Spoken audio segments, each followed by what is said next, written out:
Okay, George W. Bush. We talked on Monday a little bit about the interviews that he's doing based on his new book.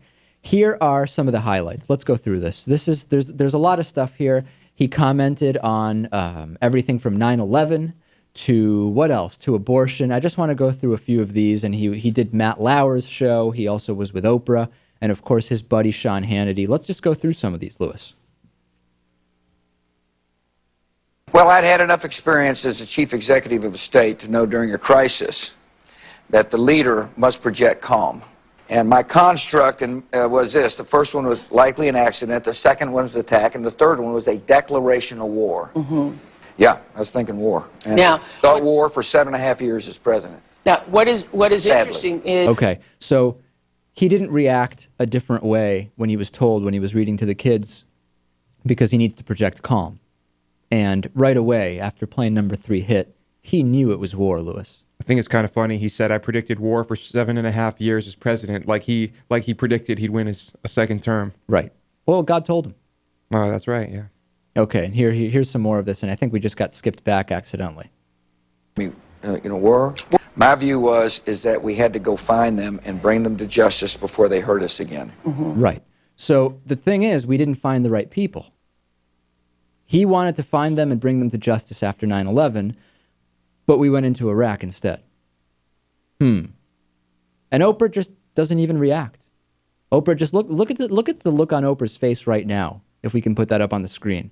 She is just fascinated by the fact that George W. Bush wanted to get the people that did this. She doesn't even think to ask, well, hold on a second. What about those connections that your administration implied and said existed between Iraq and 9/11 that didn't? No. Oprah just has this look on her face, and if you're listening on the radio, I invite you to take a look at this online, but not any sense that maybe she should follow up on that one. What do you think? I think, Matt Lauer didn't really follow up on anything either. Well, let's get to that. I believe in justice, not revenge, and I was overwhelmed by the palpable anger. And I should have listened. Okay, he was overwhelmed. Except it was about revenge, wasn't it? Wasn't the Iraq War about revenge for what happened to George Bush number 41 in Iraq? I mean, was that not a factor? It's funny, as I watch these interviews, it almost seems like George W. Bush is literally saying the opposite of what's true. He's not just slightly skewing it, but he's literally saying the opposite of what the reality is in many cases. I just didn't find it very different from anything he said while in office. I found it interesting. It was very cookie cutter. I thought it was dull, not informative. Well, let's get to maybe some moments that you'll find more entertaining. I think I know where you're going. Being in the limelight. Mm-hmm. You're content Obviously, here. I'm in You're the at peace limelight here now because I'm talking to you, my buddy. Of course. Harry Truman bought that bed. I'm not sleeping there. Yeah, this crowd of activists. So I'm drunk at the dinner table at Mother and Dad's house in Maine. And I said to her out loud, what is sex like after 50? Then I realized that the one place that would really cause me to have serious emotions would be watching Laura or looking at Laura, Mom, and Dad. So I didn't. He just doesn't strike me like a 62-year-old man or however old he is, does he? I'll tell you this. He looks better than any president after 2 terms. You think so? I think he's aged. It usually ages a president quite a bit. I think he handled it pretty well. I think you're wrong. I think during the time he was president, he aged incredibly. But it's just since he's left office, he hasn't aged anymore. I think that's what's going on, and it's confusing you. Now, 2 clips we put together, new words from George W. Bush. One of these actually made it onto CNN yesterday. There was a compilation of funny George W. Bush-related stuff that was circulating because of these new interviews. Here's one clip we put together. It actually made it onto CNN. Take a look.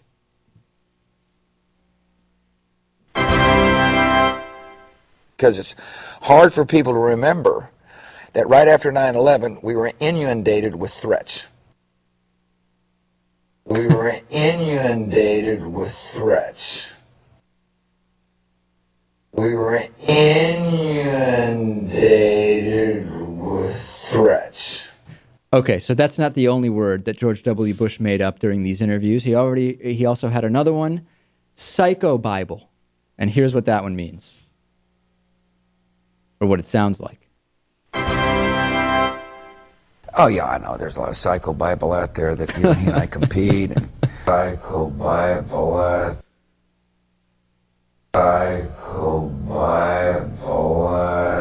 All right, so George W. Bush, certainly no shortage of funny stuff. You know, Obama's just not as funny as this guy.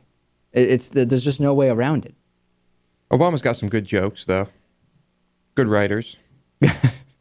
The only funny thing Obama did was he used to be able to dance really well. Remember when he went on the Ellen Show? And then the other day I saw a video of him dancing in Indonesia, wherever it was. He seems to have completely lost his skills. He looked like he was having a seizure, actually. Really? No rhythm, huh? He looked like he had lost control of all bodily function in the video. He went apoplectic.